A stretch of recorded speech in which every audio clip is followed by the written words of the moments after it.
Hello, Dan. Hello, Aline. Welcome to Office Hours. Pleasure to be here. Today we're talking about dishonesty. Dishonesty, okay. And actually today is April Fool's Day, but I don't have to worry about you pranking me during office hours since you've already gotten me today. Yes, and last year was very good. Last year prank. was So pretty what good. happened today? You want to describe it? Yeah, I'm not sure that I want to. Go ahead. I might let you. I was very resistant, and I'm not really sure how much I want to go into this in camera.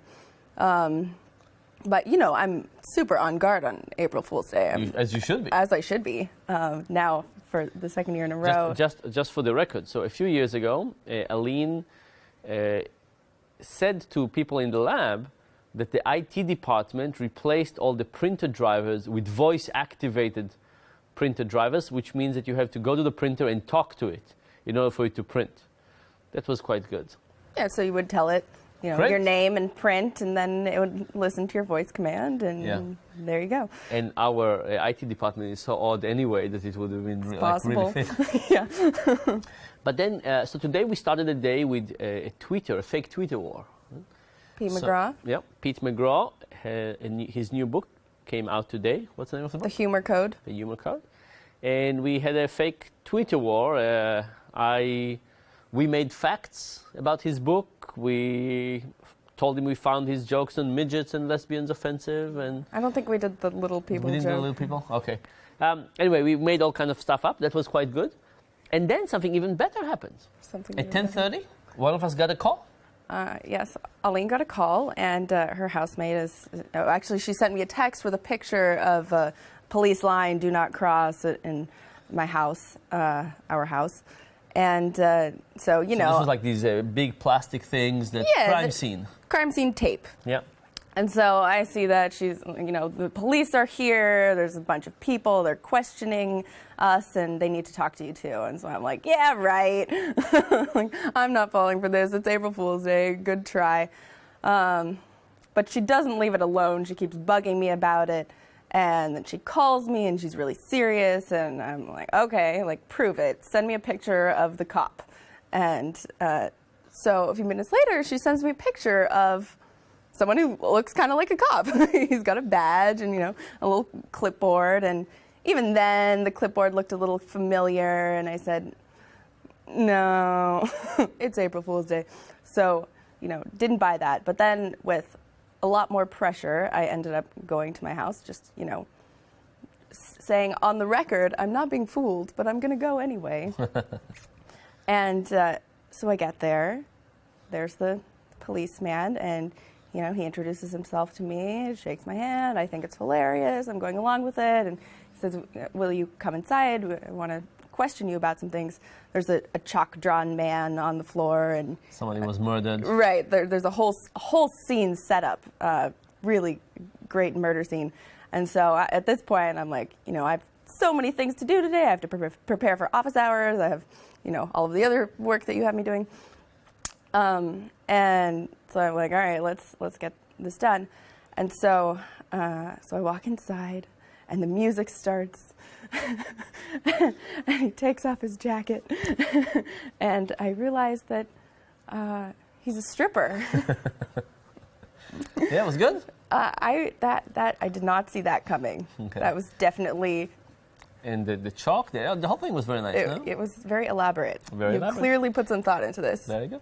And the whole lab, actually, was also there in my living room, waiting to see how this went down, and video recording it. So maybe we'll post something. I don't think we will. No. Okay. I'll let you watch later, but no one else is seeing this. Very good. So far, it's been a good day.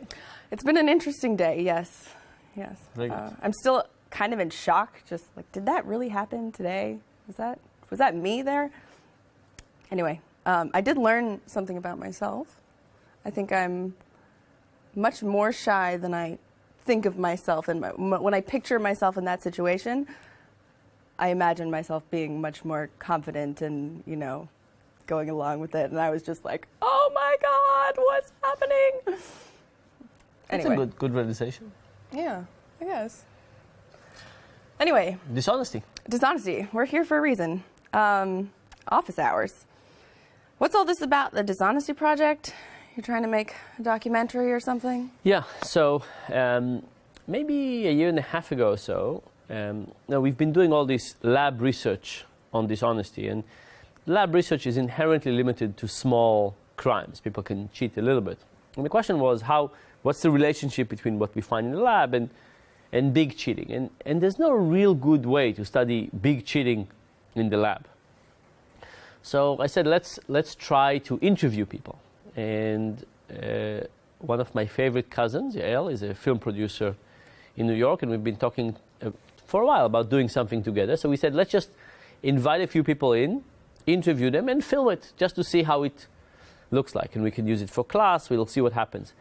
Anyway, the stories ended up being fascinating. So we filmed another day, and another day, and another day.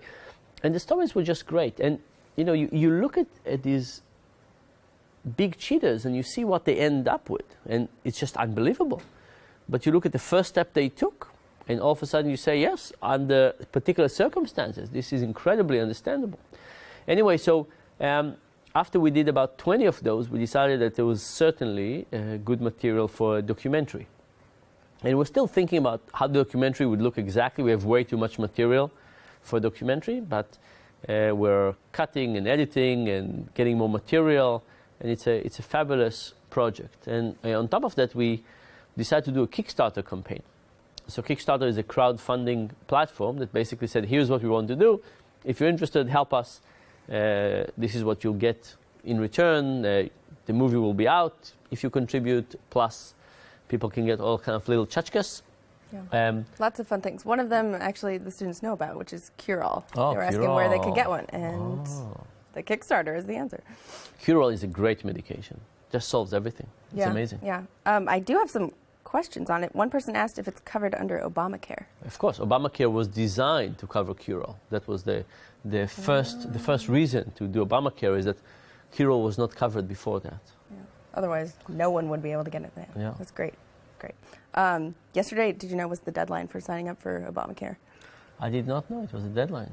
And related... I did not sign. You didn't sign up? I didn't either. Yeah. I don't think we need to. No.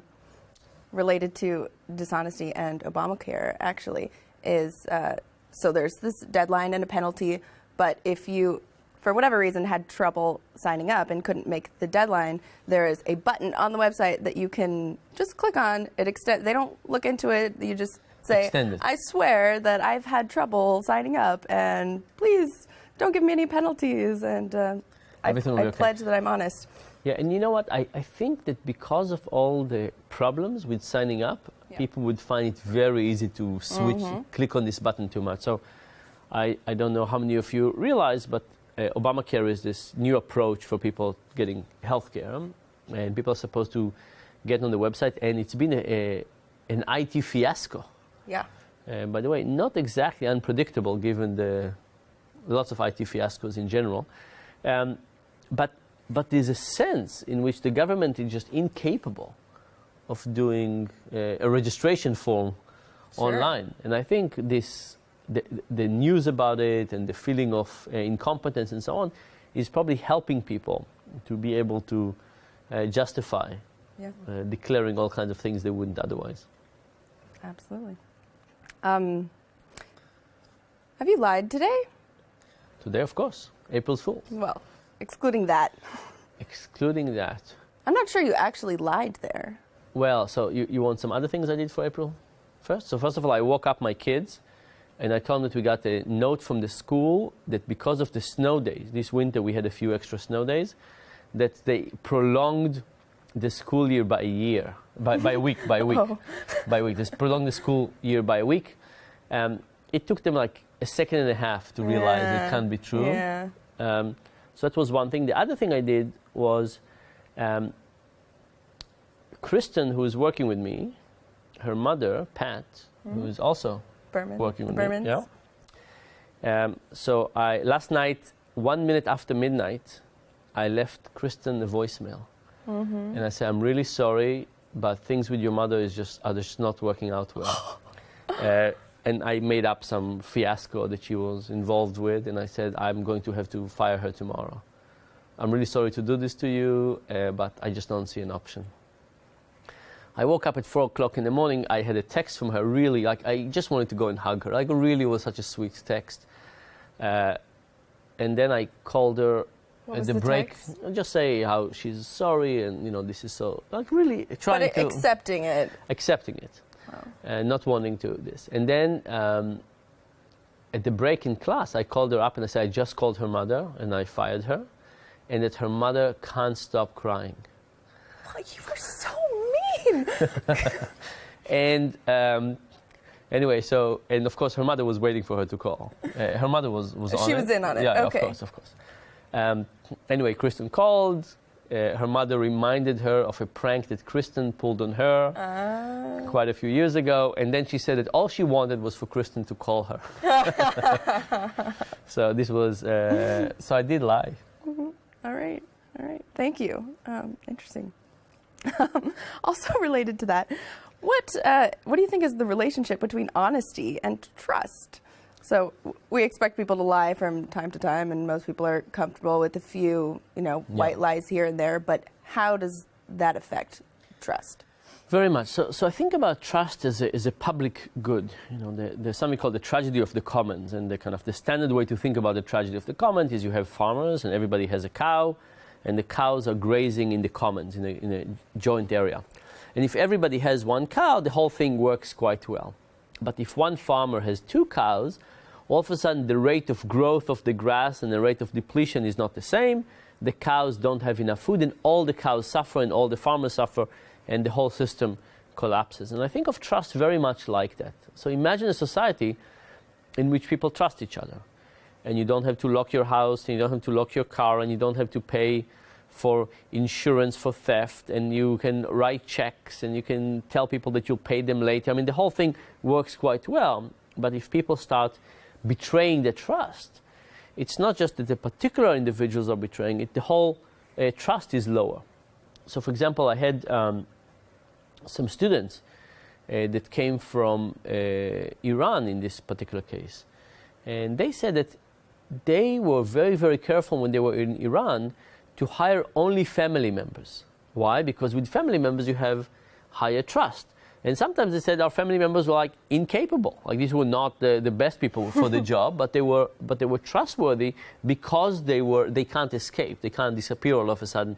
Their ties are much larger. So if you think about it, trust is really something that when we all have it, we all benefit, and it decreases, everybody suffers. And if you think about the financial crisis, one of the things that happens is that people lost trust in banking. So lots of people, when the financial crisis happened, took all their money out, and they're not willing to put their money in. And it's very hard to make any interest, to support retirement and so on if you don't trust the system. But when you don't, these negative, terrible things really happen. Very sad. Very sad. All right. What do you think makes a lie convincing? What are the characteristics of a good lie? And I'm not sure if our students want to know this so that they can become better liars. Yeah. Or So I think a lie that is convincing, the person needs to want to be convinced of that, right? If we think about lie, if we want to delude ourselves into believing all kinds of things, the question is, what do we want to believe? And you can think about politics as a good example. So how do people get to keep their political beliefs, right? We get to listen to particular news and particular information. It reinforces what we believe and so on. So it's our desire to believe it. Compliments are probably the best example of that. When you give people compliments, they really want to believe them, and then they're able to believe them in very easily. And then other things are simple lies. There's a basic heuristic that if something is simple, it's probably more true, and if something is very convolutive and difficult and complex and have lots of nuances, it's less likely to be the truth. Is that true? Yes. Okay. It's that Are simple. you lying to me? No. So it's, I think it's a belief plus simplicity. Mm-hmm. Okay. So is it really considered cheating if you don't gain anything or hurt someone, if there are no negative repercussions? So I think so. And I think part of it is that it's really hard to compute when there are and no repercussions. So imagine I do something. So here's an example. So when I think about lies that I benefited from in history, so I think about things that my physicians told me. Like I had this one operation that they told me that it will not be painful to take something out. And I believed them. And for a few weeks I did not fear the treatment. It was useful. So it was just for my benefit. But after that, I trusted them less as well.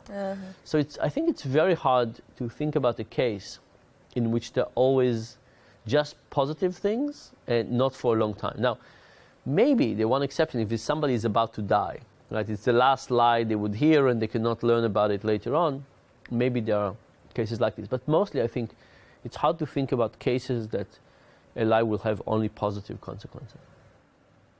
All right. So you talk a lot about moral reminders, for example, with the 10 Commandments experiment where you ask participants to recall the 10 Commandments. Can you remember any really great commandments that people came up with when they were trying to think of the commandments? So you know, actually, I'll tell you the opposite. When we did another little study in which we asked people to tell us which commandments are no longer relevant. And the commandment that is the strongest in being no longer relevant is respect thy father and thy mother. Wow. Yeah, that one's not important Over anymore. like the Lord's name in vain and really? Yeah. That's surprising. Father, mother. I guess people think they should earn that. So it's not given. It's not given anymore. Giving birth is not enough. Yeah. What was, I don't remember what the made up ones. Yeah, I don't either. I was hoping it was you so would. hard to code it. Sorry. Okay. We'll get back to you on that. So how about cheating and self-evaluations? Is it okay to, is it doing yourself a disservice by being, start over. Is it right to do yourself a disservice by being honest when you could exaggerate your grade or get a better grade just by evaluating yourself higher than you actually are? Yeah, so I think it's you're talking because you're doing now your self-evaluation? I do have a self-evaluation to do. Are you asking permission to Should I be exaggerate? honest and say that I am your favorite employee or, yeah. So I think it's a case where if you're dishonest and exaggerate your performance, it's good for the short term. You get to think of yourself in better terms, maybe you'll get a higher pay raise. But I think the long term, you're not going to be able to show improvement necessarily. You're not going to think of yourself in terms of what kind of things you're going to improve. So I think, and that's often the case, that dishonesty is not a fully calculated thing. It's something that is calculated for short-term benefits. You know, cheating in golf is very interesting because when people play golf, they play against the handicap. I don't play golf, by the way, but let's say I have a handicap of 90 and you have a handicap of 10. It means... That means I'm better than much you? better. Oh, much okay. better. It means that if I shoot 80 more than you, 79 more than you, I still win because of my handicap. So what happens is when you cheat in golf, you get to have a low score, but you inflate your handicap. So you reduce your handicap, so it's a little harder to win. So let's say you got the handicap of 10 because you've been cheating for a long time. You will never win a game because every time this would come to count against you. But nevertheless, people cheat a ton in golf because we just don't think long term. It's a short term optimization. And misrepresenting yourself in dating is the same thing. Here's what happened. People go online, they said, I really want a date, I want somebody to write me, so they misrepresent themselves, overly positive, and then they go for coffee. But you know what? You had high expectation because how they represent them. Then you meet them, that person, people get disappointed, and it backfires. So I think myopic optimization is really a lot of the story of dishonesty. Yeah, very sad. No, it's never fun to go on a blind date and be disappointed. Okay, so... Have you ever not been disappointed on a blind date? Once. Once. Oh, there that's was great. one time that was great, but, you know. What percentage is that? I mean, I don't go on that many blind dates. So anyway, so this is a very personal office hours. and it's about to get even more personal. I was amazed when I saw this question from a student because I know this is a particular fascination of yours, but someone asked about pickup lines. And they wanted to know how they should approach someone that they're interested in, what they should say. Is a pickup line a good question, a good idea, first of all? And what do you say? What's a good pickup line, for example? Yeah, so I think pickup lines are, we want to study this, and I don't have data yet, but I suspect that it's like lots of other things that people really want to believe stuff. And I think that people underestimate the power of a pickup line, and they underestimate people's gullibility or desire to believe. So if you come to somebody and you say, you look at them and you say, you know what, I have never seen anybody with such amazingly beautiful eyes. It is just, it's good, isn't it? I believe it. There you go. So I think that people misestimate how much truth they would attribute to that, because we want to believe all these wonderful things. So I think go for the extreme, and don't worry about being corny. It's true, it will be clear that it's corny and cheesy, but you would, and people would discount it, but if you start this high, the discount will be very good. I think it also shows something about being courageous, to have a really cheesy pickup line. What's the cheesiest pickup line you know? The cheesiest pickup line I know is, if I told you you had a beautiful body, would you hold it against me? How is that? Very cheesy? It's pretty good. It's pretty good. It's pretty good. It's just the right amount of cheesy. Because it's punny, too. It's not like did it hurt when you fell from heaven? That's too much. Yeah. Okay. No, it's also not specific enough. I think you really want to be specific. Because nobody would believe heaven, right? But if you talk about something that is possible. What is heaven? Okay.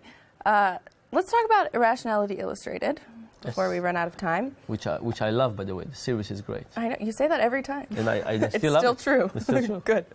I'm also a fan. Let's talk about the public goods experiment. Yes. We asked a few things. First, we asked how contributions change over time, and what did students think? Yeah, and if I remember correctly, the big thing that the students missed was what happens in the last round. The last round. Yeah. We can talk about that. And that was the most interesting, because what happened that in the condition without punishment, contribution basically decreased over time. So you started playing the game, and you realized that other people were not contributing, and then contribution went down, down, down quite dramatically over time. But in a condition with punishment, it started high, but it went higher over time. And the reason for that is that people recognize what punishment can do to a system. And it's kind of interesting to think about punishment as A, altruistic, and B, a mechanism to fix how people behave. So having some kind of punishment is very, very helpful. So the increase, what the students did not appreciate, I think, would be the decrease with not punishment and the increase with the punishment of sharing. That is correct. Oh, thank you. What about the prisoner's dilemma? Prisoner dilemma, yeah. So the prisoner dilemma, first of all, there was a question of how much people defect or cooperate, and the students basically got that right. And then there was this other question of what happens when you have a game with reputation and a game without reputation. And the idea is that as people they play multiple games with the same person, there's some reputation building, and cooperation would be higher. And the students were perfectly correct in both of those estimates. Yes, so they were. Understood both the cooperation versus defection, plus how much it would increase with reputation. Yeah, perfectly correct, like to the percent. It's amazing. You guys are getting very good at predicting. Maybe you read the paper. All of them, though, on average. All right. What about token lies? This is with the shredder condition versus the token condition. Yep. Again, the students were basically right. They estimated correctly that the tokens would have an effect and increase dishonesty. You're right. You guys are getting too good. Making our results not as interesting. No, it's a good mark of somebody who has a good intuition. It means you're teaching them well. Well, oh, thank you. We talk about the compliments. Right. Yeah, but I think there's a very interesting question of how generalized the intuitions are. So when we teach you all kinds of things, now the question is, you come to new situations. To what extent these situations can be further away, and people can still have good intuition about how they behave, and these results look quite good. I mean, students have good intuitions. We should start testing non-students to compare. I would like to do that. Yeah. In order to do that, I think we should re-record some of your audio when you're not sick. Yeah, that will be good. Yeah. Okay, I have one. Maybe it's my sickness that is getting them to have good intuition. They feel my pain. They feel more emotional. I mean, it's an empirical question. I think it's pretty unlikely. What would you say the implications of these results to real-world problems and public policy issues might be? These, you mean what? These, sorry, not the results of the students' predictions, but the actual results. Like, of which experiment? Are we talking about the public goods? The public goods, the prisoner's dilemma, the token. So I think for the public goods and the prisoner dilemma, I think it's really the importance of reputation and reinforcing mechanism in society. Right? So when you have something in society that you might get punished if you behave badly at some point in the far future, that's not going to be very effective. If you think about it, we are social creatures. We grew up in an environment in which the people around us regulated the environment. And this is where reputation and punishment comes from. And we've basically farmed out that part of ourselves to the government. And we say we would not punish each other. We would wait for some external entity to come and regulate us and reward us for good behavior and punish us for bad behavior. But I think it's less effective. I think we need to think about how do we create social structure that can actually get people to behave better, and how do we create reputation, and what's the role of things like Facebook and LinkedIn and so on in this reputation, that this way people could react to it. And in terms of the tokens, the thing that worries me there is that we are moving to a token society. Actually, we're moving to a society that is much more tokens in the following sense. If you think about cash and checks and credit cards and stock option derivatives, all of those are creating larger and larger distance. And if you think about dealing with people directly, dealing with people over great distances, over the phone, over the internet from other countries, I think that as a society we're moving toward a place where we don't see the outcome of our actions.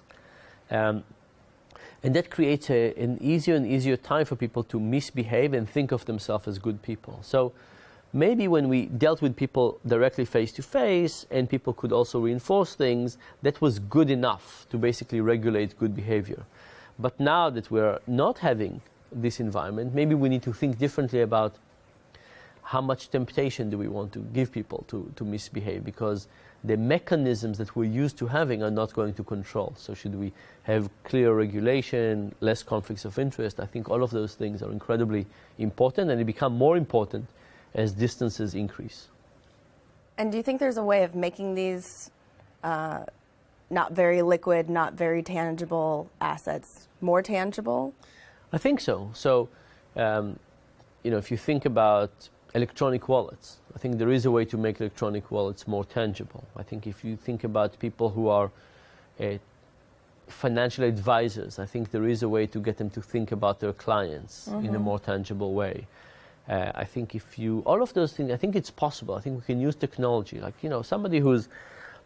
So technology is the problem and the solution then? Yeah, I think technology is the cause of the problem, but the way we do the technology could either create more distance or less distance. Yep.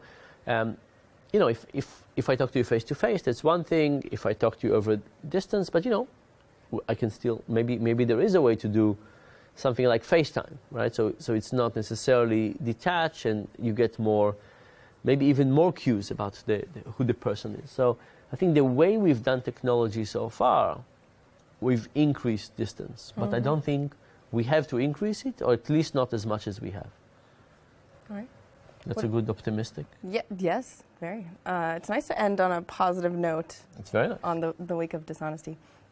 All right. I believe that's all we have time for. Thank you so much. You guys, let us know if you had any good jokes you played today or played on you. And That'd be see you great. next time.